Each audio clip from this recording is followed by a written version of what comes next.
días, hermanos. Buenos días para todos. Un gozo estar acá en el primer culto del año. Estamos en los inicios de un nuevo año y, como es común, todas las personas empiezan a hacer resoluciones, ¿no? Yo pretendo en este año adelgazar 20 kilos. Yo pretendo comprarme el auto.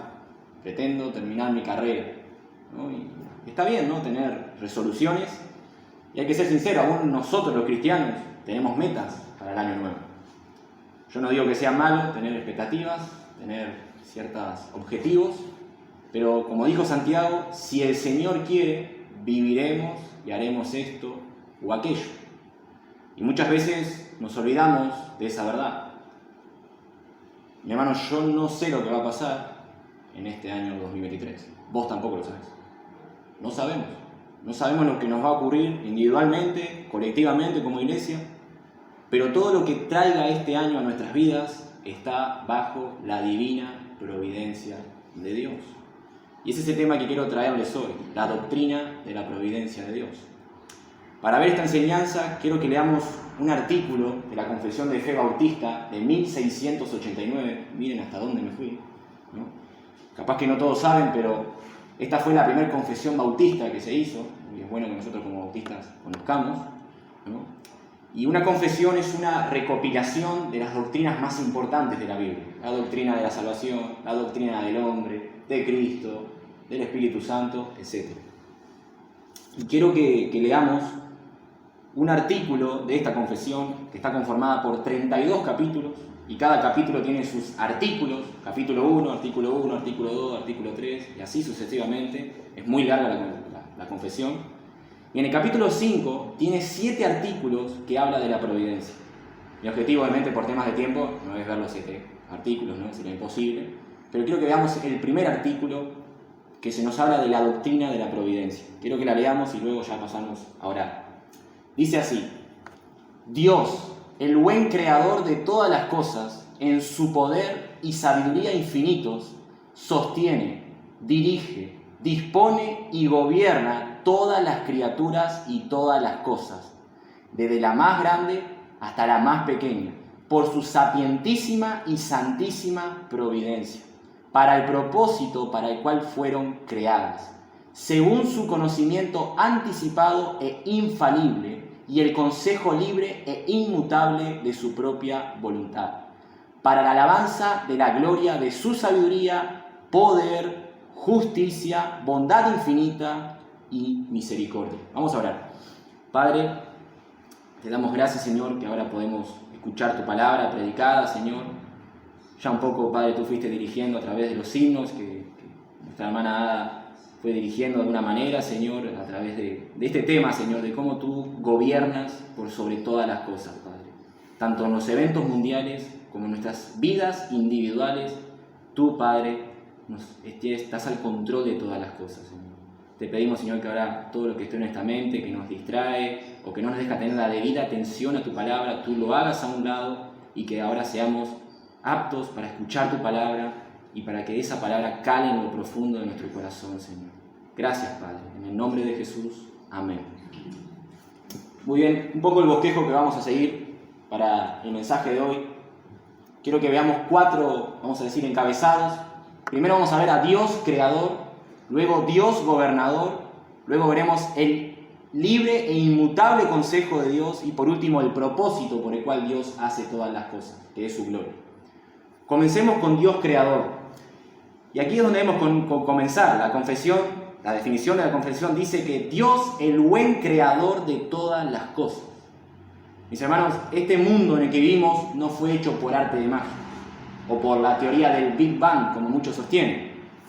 Estuve investigando un poco y un periodista especializado en ciencia y naturaleza, Héctor Rodríguez, él explica la teoría del Big Bang de la siguiente manera. Él dice: según la teoría del Big Bang, hace unos 13.800 millones de años, el universo, concentrado en un íntimo y a su vez infinitamente pequeño punto que albergaba toda la materia, explotó, dice él, para después enfriarse y a medida que se expandía, posteriormente en el transcurso de esta expansión, se fueron desencadenando y encadenando a su vez las reacciones que hoy cocinaron las primeras estrellas, galaxias y todo lo que vemos hoy. Y bueno, claro, uno se hace la pregunta, ¿desde cuándo una explosión crea algo? Esa es la pregunta que se hacen muchos científicos. ¿Desde cuándo algo explota y se crea otra cosa? Y esta teoría, obviamente, del Big Bang ya ha sido muy refutada por otros científicos, ¿no? Nosotros sabemos muy bien que este universo fue creado por Dios. Es imposible ver la creación y decir que no hay Dios, porque claramente, al ver las estrellas, los cielos, los animales, al ver todas las cosas, nos lleva a que hay un creador. Dios creó todo del ex nihilo, que quiere decir de la nada, ¿no? Dios le dio forma y le dio origen a todas las cosas. Y este mundo tan diverso, tan hermoso que vemos hoy es creación de nuestro Dios. Por eso la mayoría de los astronautas, cuando llegan allí arriba, ¿no?, y ven todas las cosas, dicen que es imposible no creer en Dios. Ellos dicen, no, es imposible. Y muchos capaz que ni cristianos son, pero creen que hubo algo o alguien que creó todas las cosas. Pablo decía en Romanos capítulo 1, versículo 20, que todas las cosas invisibles de Él, de Dios, su eterno poder y deidad, se hacen claramente visibles desde la creación del mundo, siendo entendidas por medio de las cosas hechas, de modo que no tienen excusa. Aquellas personas que se consideran ateas, dice Pablo, no tienen excusa. ¿Por qué? Porque ya Dios se ha hecho visible, ya Dios se ha revelado de alguna manera a través de la creación del mundo. El doctor John Whitcomb dice, al igual que un edificio requiere un constructor, la creación exige a un creador. Al igual que un diseño excepcional señala un diseñador dotado, nuestro asombroso universo revela la gloria de un creador increíble. Las maravillas de Dios nos rodean y estas maravillas revelan mucho más sobre nuestro creador. Por la creación, dice este doctor, vislumbramos su poder, sabiduría, majestad y cuidado. Concluye él diciendo, la creación le habla a aquellos que escuchan. Nosotros tenemos en la Biblia, el primer libro, Génesis, donde se nos narra toda la creación, ¿no? Allí el autor, Moisés, empieza diciendo cómo Dios creó todas las cosas. ¿Y cómo comienza la Biblia? Génesis 1:1. En el principio, ¿quién? Dios creó los cielos y la tierra. Y ahí empieza a narrar, ¿no? Día 1 creó la luz, día 2 la atmósfera, el firmamento, la tierra, las plantas, el sol, la luna, las estrellas, todo hasta que en el día 7 el Señor reposó, descansó. Ahora les invito a que vayan a Génesis capítulo 1, versículo 31.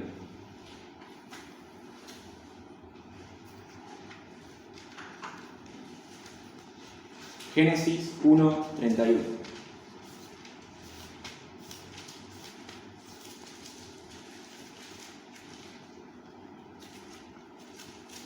Dice así, y vio Dios todo lo que había hecho, y he aquí que era bueno en gran manera, y fue la tarde y la mañana el día 6. Una vez que Dios ve toda su creación completa, una vez que Él termina todas las cosas, los mares, los animales, la tierra, las estrellas, el sol, la luna, hasta su obra maestra, el hombre, creado a su imagen y semejanza, una vez que el Señor ve todo eso, Él dice que era bueno en gran manera. No dice que era bueno, sino muy bueno. Eso es lo que significa bueno en gran manera. Era muy bueno. Y todo lo que Dios creó, mis hermanos, debemos entender que Dios lo hizo bueno. Dios no puede crear nada malo, porque eso va en contra de su naturaleza. Todo lo que Él hace, lo hace perfecto y bueno. Y si empiezan a leer en Génesis, varios versículos del capítulo 1, cuando Dios va creando, dice, esto era bueno. Y después Moisés dice, bueno. Y era bueno. Y uno dice, pero ya está, Moisés, ya lo entendimos. Es lo que quiere hacer Moisés. Resaltar que cada cosa particular que el Señor iba creando era buena en gran manera. Ahora, nosotros sabemos que muchas cosas del mundo actual no parecen ser buenas. Y la pregunta es, ¿por qué? Si Dios creó todo bueno, ¿por qué hoy todo no es bueno? ¿O no parece ser bueno? Bueno, la respuesta es por el pecado. Desde que el hombre pecó, trajo la ruina para sí mismo como para la creación. Pero que el mundo esté como esté, no es culpa de Dios, es culpa nuestra, por haber desobedecido al Creador. Todo lo que Dios había creado era muy bueno, respondía a sus propósitos, mostraba su bondad, pero el hombre arruinó todo cuando desobedeció a su Señor. Y hoy estamos sufriendo esas consecuencias de ese pecado. La gente a veces se pregunta, ¿y por qué los terremotos? ¿Por qué los tsunamis? ¿Por qué los desastres naturales? El pecado. Este mundo está bajo pecado. Y hasta que Cristo vuelva y haga todas las cosas nuevas, esos cielos nuevos, esa tierra nueva para su pueblo, todo seguirá así. Por lo tanto, esto es lo primero que debemos resaltar para entender de alguna manera la doctrina de la providencia, que Dios es creador. Ahora, muchos piensan que Dios creó todas las cosas, creó el mundo, creó a los seres humanos y que luego, nos dejó, ¿no? Que se arreglen como puedan. Como que Dios nos dejó a la deriva. Y eso no es lo que dice la Biblia. Dios no se apartó de su creación.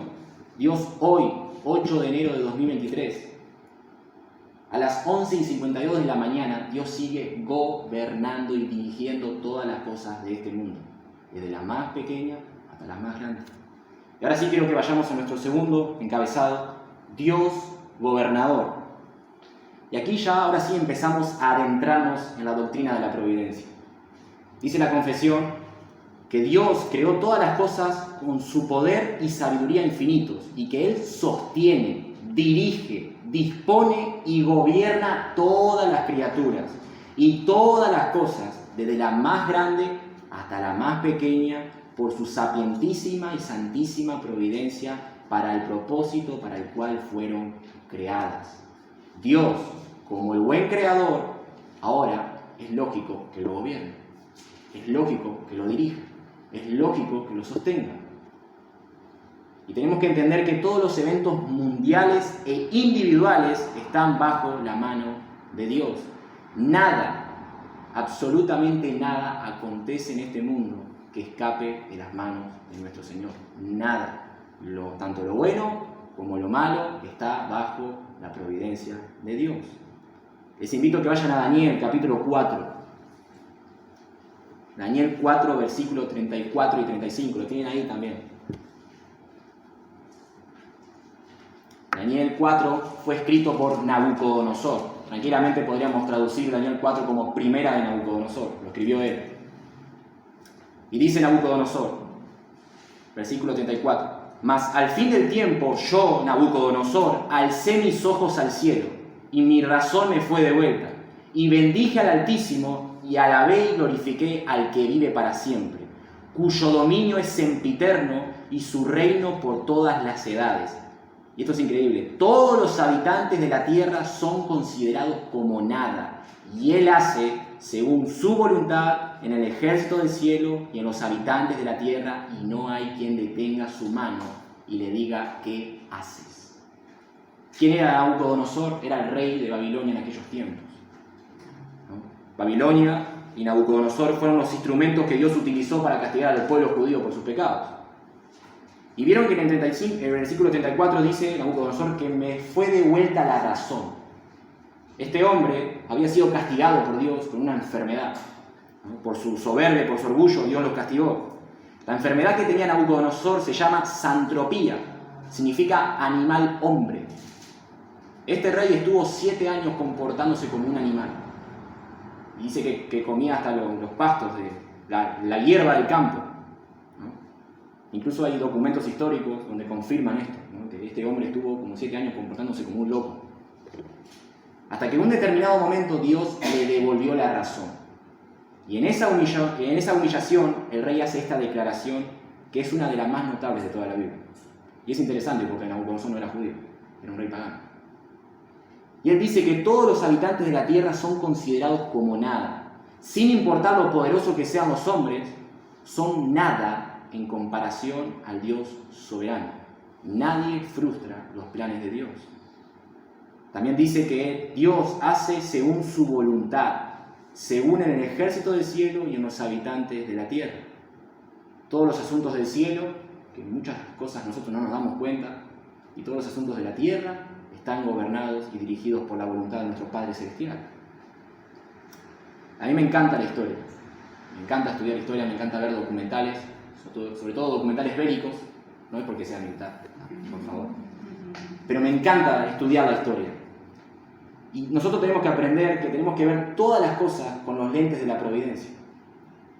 En la Segunda Guerra Mundial, Alemania y Estados Unidos competían para ver quién conseguía primero un programa nuclear. Todos sabemos que fue Estados Unidos el que obtuvo la primera bomba.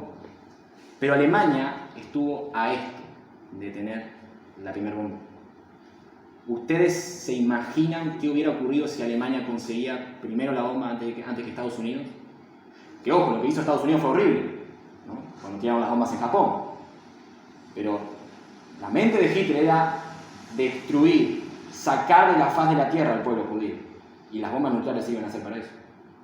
Entonces yo ahí veo la providencia de Dios de alguna manera restringiendo la maldad de los hombres.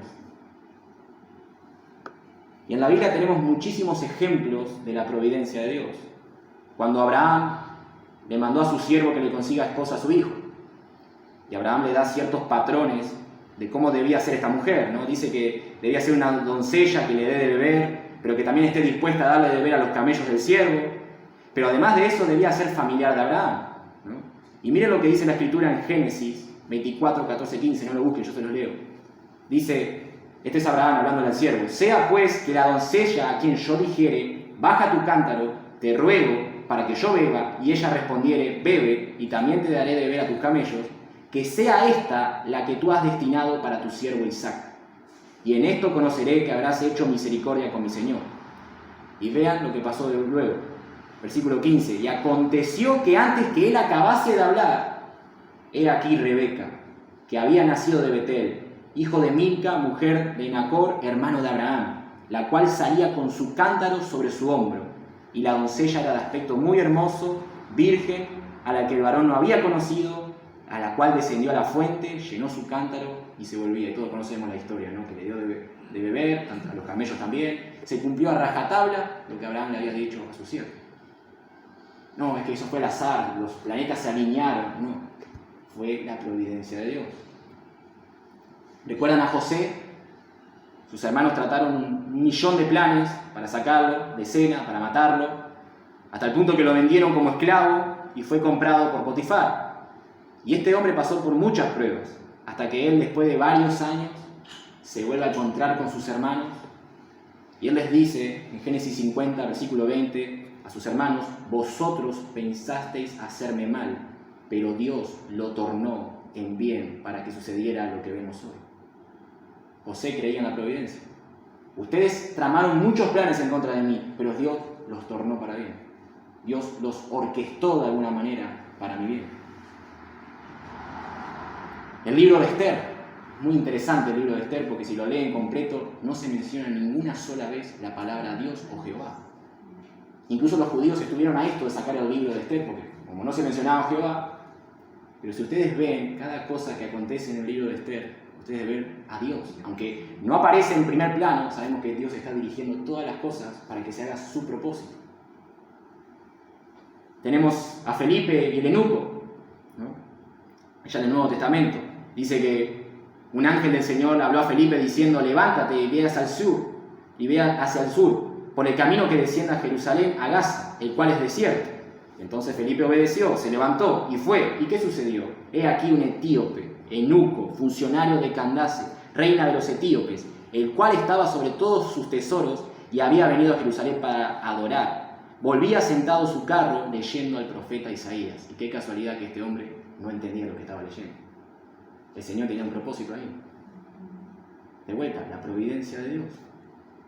Y en la Biblia hay un océano de ejemplos, no voy a mencionar todos, pero es para que vean cómo el Señor de alguna manera dirige todas las cosas según sus planes. Volviendo al versículo de Daniel, Nabucodonosor también dice que no hay quien detenga la mano de Dios y que le pregunte a Dios, ¿qué estás haciendo? ¿Qué es lo que haces, Dios? Estamos muy equivocados si pensamos que Dios actúa siempre y cuando el hombre lo deja actuar. Eso no es lo que dice la Biblia. Eso es mentira. Si Dios quiere hacer algo, no te va a pedir permiso. Dios es un caballero. ¿Dónde dice la Biblia que Dios es un caballero? No hay ningún lugar donde la Biblia diga que Dios es un caballero. Que a nosotros nos guste creer que Dios es un caballero es otra cosa. Pero en la Biblia, Dios se muestra como soberano. Él no le pide permiso a nadie. Lo que Él quiere hacer, lo hace y no hay vuelta atrás. Se terminó el asunto. Y mis hermanos, ¿saben lo que más me asombra de esta declaración? Que fue hecha por el hombre más poderoso de aquellos tiempos. Este rey lo tenía todo. Incluso Babilonia es considerada una de las maravillas de la antigüedad. Este hombre era poderoso, tenía todo. Y aún así, él dice, yo no soy nada en comparación al Dios soberano. Dios gobierna desde la cosa más grande hasta la más pequeña. Es decir, que aún las cosas irrelevantes para nosotros, cosas pequeñas, cosas que decimos, esto no tiene tanto valor, Dios también las orquesta de alguna manera. Jesús dijo, no se venden 2 pajarillos por un cuarto, con todo, ninguno de ellos cae a tierra sin vuestro Padre. Pues aún vuestros cabellos están todos contados, así que no temáis, más valéis vosotros que muchos pajarillos. Y por favor que nadie se ponga mal por esto que digo, porque yo sé que hoy decir eso, valemos más que los animales, que los pájaros, la gente se ofende. Pero ¿valemos más? Claro que valemos más. Hay una investigación elaborada por la Academia Nacional de Ciencias que estima que hay entre 50.000 y 430.000 millones de aves en la Tierra. Jesús está diciendo, ninguna de esas aves cae al suelo sin nuestro Padre, sin el consejo de nuestro Padre, sin el permiso de nuestro Padre. Y mis hermanos, si Dios cuida así a las aves, ¿cuánto más cuida de nosotros? Dice Proverbios 15, versículo 3, los ojos de Jehová están en todo lugar, mirando a los malos y a los buenos. Un puritano, Edward Covert, dijo, no podemos pronunciar una palabra, tener un pensamiento, cerrar un ojo o mover un dedo sin la concurrencia de su poder, que da vida y aliento a todas las cosas. Hasta en ese grado, hasta en ese detalle, Dios es soberano. Mi hermano, hoy estamos donde estamos por la providencia de Dios. Él no juega los dados en tu vida. Él no dice, a ver, ¿qué sale hoy para Johan? A ver, bueno, hoy le tocó esto. No. Él no es un Dios tirano tampoco. Él es un Dios bueno. Y todo lo que hace es bueno. Él nos ama con un amor eterno y nos va guiando por este peregrinaje conforme a su voluntad.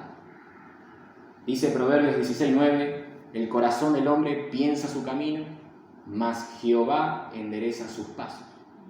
¿Cuántas veces pasa eso? Que pensamos algo, planeamos algo y sucede lo contrario. ¿O cuántas veces sucede algo que no estaba en nuestros planes? ¿Y qué es eso? ¿Casualidad, el azar? No, es Dios. Y muchas veces Dios frustra nuestros planes porque nosotros pensamos que hay algo que es bueno para nosotros cuando en realidad no es tan bueno. Y viceversa, a veces aparece una bendición en nuestras vidas y decimos, ¿de dónde apareció esto? Dios. Ahora ya vimos que Dios es creador, que Dios es gobernador, pero debemos ir un poquito más allá.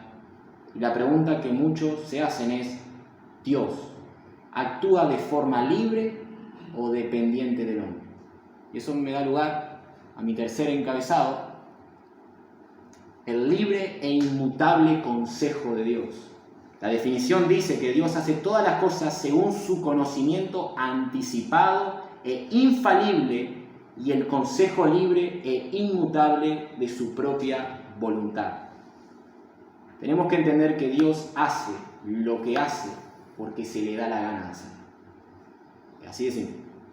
A Dios le plujo a hacer lo que quiso hacer. Y Él no tiene que darle explicaciones a nadie. ¿Por qué? Porque es Dios. Si no, no sería Dios. Si Él tuviera que explicarnos a nosotros el por qué hace las cosas que hace, que a veces lo hace, pero otras veces no. Y otras veces no entendemos por qué el Señor permite ciertas cosas. Pero Él sí. Su consejo es anticipado, es decir, que Él ya sabe todas las cosas aún antes que ocurran. Pero no solo eso, sino que Él las decreta. Dios decreta lo que va a suceder. Su consejo es infalible, no puede fallar. Lo que Dios quiere lo hace. No hay margen de error para Dios. Es libre, no depende del hombre. Él no depende del hombre para actuar, para intervenir. Él es soberano y es inmutable, su consejo no cambia. Dice el Salmo 33, versículos 10 y 11, el Señor hace nulo el consejo de las naciones, frustra los designios de los pueblos. ¿Cuántas cosas que nosotros ni sabemos que piensan las naciones, los gobernadores de este mundo, los presidentes de este mundo? Y aquí el salmista está diciendo que el Señor muchas veces hace nulo esos consejos, frustra esos planes. Pero el salmista contrasta cómo el Señor frustra sus planes y dice, el consejo del Señor permanece para siempre. Los designios del corazón de Dios, dice, son de generación en generación, son eternos. Isaías 43, versículo 13, dice Dios a través de este profeta: aún antes que hubiera día, yo era, y no hay quien de mi mano libre. No hay un ser en este planeta, Tierra, incrédulo, cristiano, ateo, no ateo, que no esté libre de la mano de Dios. Y dice Dios, él hace una pregunta retórica: lo que yo hago, ¿quién lo va a estorbar?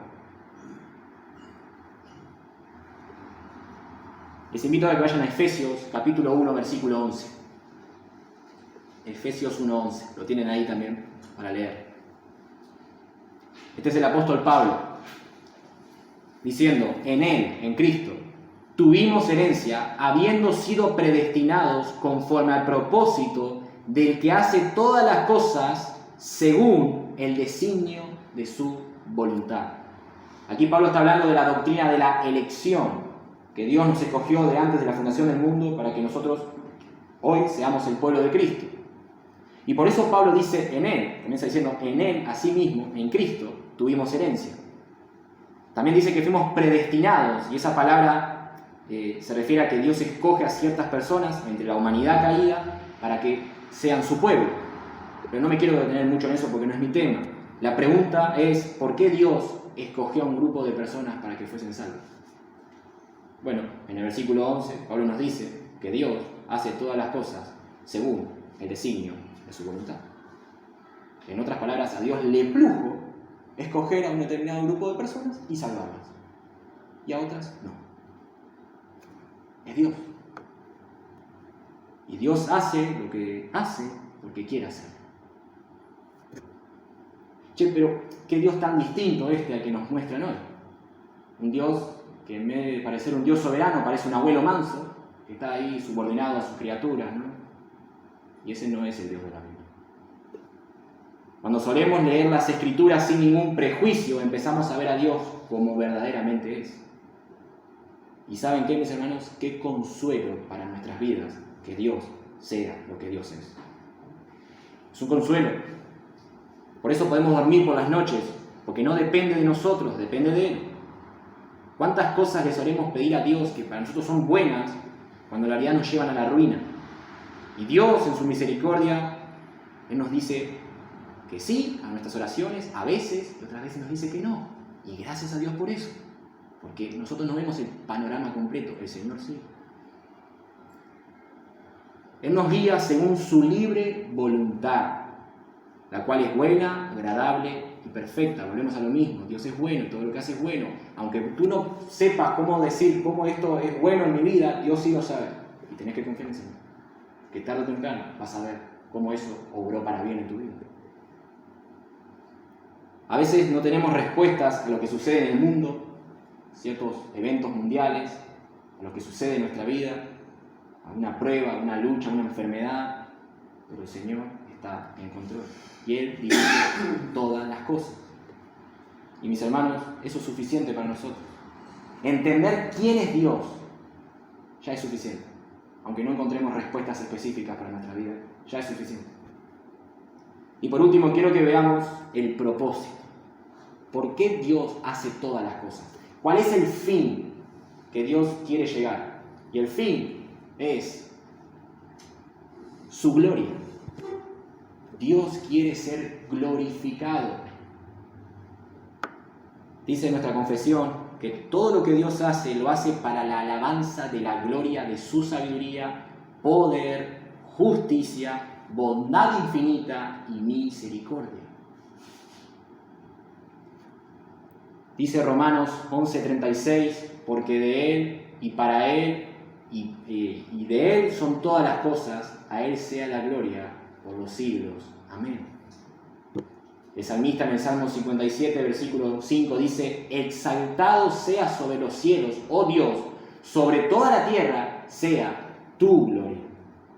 Salmo 145, 7 dice: proclamarán la memoria de tu inmensa bondad y cantarán tu justicia.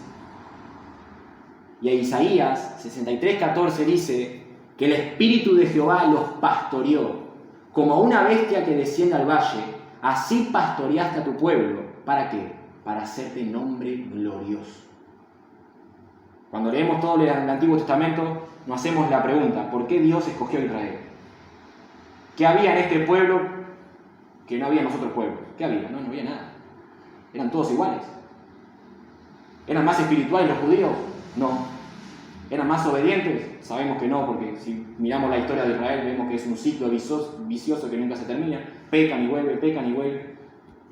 ¿Eran más simpáticos? No. Entonces, ¿por qué Dios escogió y pastoreó a este pueblo? Bueno, Isaías nos dice, para hacer de nombre glorioso. Para que Él sea conocido en el resto de los pueblos y vean que Él es el Dios vivo y verdadero.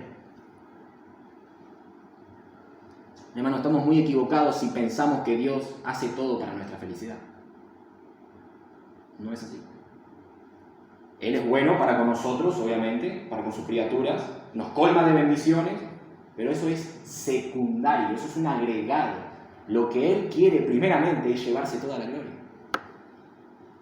Decía el salmista en el Salmo 115, versículo 1, no a nosotros, oh Jehová, no a nosotros, sino da nombre a tu gloria, por tu misericordia y por tu verdad. No a nosotros la gloria, oh Jehová, sino a ti. Ahora, nos cuesta ver cómo Dios se lleva la gloria en las cosas malas de la vida. Porque cuando vemos que un bebé nace, ahí sí podemos decir, gloria a Dios. Cuando tengo alguna bendición en mi vida, algo material, gloria a Dios. Cuando se me abre una puerta de trabajo, gloria a Dios. Pero ¿qué pasa cuando me llega una enfermedad a mi vida? Ahí es complicado decir gloria a Dios. Pero aún en esas cosas, Dios se lleva la gloria. Tenemos el ejemplo de Job. ¿Cómo puede ser que Dios se haya glorificado en la vida de ese hombre? Cuando en un abrir y cerrar de ojos, ¡pum!, lo perdió todo. Familia, salud. Su esposa le dijo que maldiga a Dios. Sus amigos empezaron a especular a ver qué pecado cometió este tipo. ¿Cómo puede ser que Dios se haya glorificado ahí?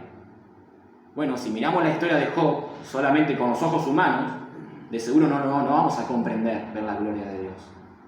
Pero si nos ponemos los lentes de la providencia, ahí es distinto. Porque dice Job al final, de oídas te había oído, mas ahora mis ojos te ven. ¿Se dan cuenta? Ese hombre tuvo una mayor contemplación de la gloria de Dios. ¿Pero qué? ¿Qué tuvo que pasar primero? Que tuvo que atravesar todas esas pruebas. Tuvo que perderlo todo. Y ahí contemplar más la gloria de Dios. Ahí me encanta porque Job empieza a hacerle preguntas a Dios. Y Dios le empieza a contestar. No le contestan, de hecho. Le empieza a decir, ¿dónde estabas tú cuando yo creé los cielos, las tierras? Pero Dios nunca le respondió las preguntas a Job. Porque Dios es soberano. Dios tiene un propósito, ser glorificado en medio de la situación de Job. A modo de aplicación, mis hermanos, para ya ir terminando, debemos descansar en la providencia de Dios, sabiendo que todo lo que estemos atravesando ahora mismo, o que atravesemos durante este 2023, ya sea bueno, ya sea malo, está bajo el control soberano de Dios. Repito, no sabemos lo que nos va a pasar durante este año. De seguro vamos a tener momentos lindos y momentos no tanto.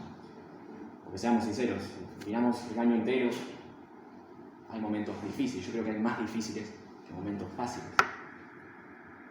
Pero aunque no sepamos lo que va a ocurrir en nuestras vidas, sí sabemos algo. Dios gobierna, Dios controla, Dios dirige, Dios dispone todas las cosas. Romanos 8:28 dice Pablo, sabemos que a los que aman a Dios, todas las cosas le ayudan a bien. A los que, conforme a su propósito, son llamados. Dios va a utilizar todo lo que ocurra en tu vida, todo, bueno, malo, todo, para ese bien. ¿Y cuál es ese bien? Hacernos a la imagen de su Hijo Jesucristo. Porque de esa manera, cuanto más somos a la imagen de Jesús, más Dios es glorificado en nosotros. Ese es el bien. El bien no es que seas rico, que tengas una vida cómoda, fácil. No, ese no es el bien de que Pablo habla en Romanos. El bien es ser hecho a la imagen de su Hijo. Y Dios, mi hermano, en su divina providencia se va a encargar de eso, de que seas como Cristo, si sos un hijo de Dios. Y para aquellos que, si hay alguien aquí que todavía no conoce al Señor, que verdaderamente no se ha arrepentido, no ha creído en Cristo, hoy la providencia los está llamando a que vengan a Jesús. No es casualidad que hoy estés aquí, podrías estar en cualquier otro lugar, Es domingo, por lo general los domingos se pasa en familia, se hace un asado, se va a pasear, pero estás acá, escuchando la palabra del Señor, escuchando su mensaje. Y no es casualidad, es la providencia de Dios. Por eso hoy es el día de salvación. Si aún alguien no se ha arrepentido y depositado su fe en Cristo, Dios le pide que lo haga hoy, reconociendo la obra de Jesús en la cruz del Calvario, que derramó su sangre para el perdón de nuestros pecados y la vida eterna. Resucitando al tercer día, y hoy se encuentra a la diestra de Dios, orquestando todas las cosas. Y termino leyendo 2 Corintios 6:2, este es Pablo diciendo: en el tiempo propicio te escuché, y en el día de salvación te socorrí. He aquí, ahora es el tiempo propicio. He aquí, ahora es el día de salvación. Vamos a orar. Padre, te damos gracias, Señor, por tu palabra. Gracias, Señor, porque podemos ver tu soberanía y tu providencia por sobre todas las cosas, Señor. Padre, estamos en los inicios de un nuevo año y no sabemos lo que nos espera a futuro, Señor. No sabemos las cosas que vamos a tener que atravesar, solamente tú las sabes. Pero ya sea aquellas cosas que atravesemos individualmente, como colectivamente, como iglesia, Señor, tenemos un descanso porque sabemos que tú eres soberano. Sabemos que tú dispones todas las cosas y que tú eres bueno, Señor.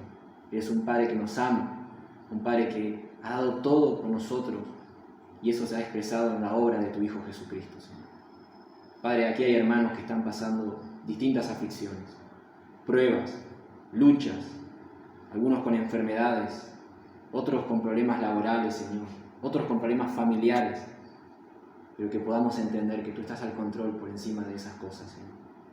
Que esta verdad, esta enseñanza que tú nos has enseñado hoy, llegue a lo profundo de nuestro corazón y sea un descanso para nuestras vidas, y que podamos confiar cada día más en ti. Que tú nos ayudes, Padre, a seguir de tu mano. En el nombre de Jesucristo. Amén.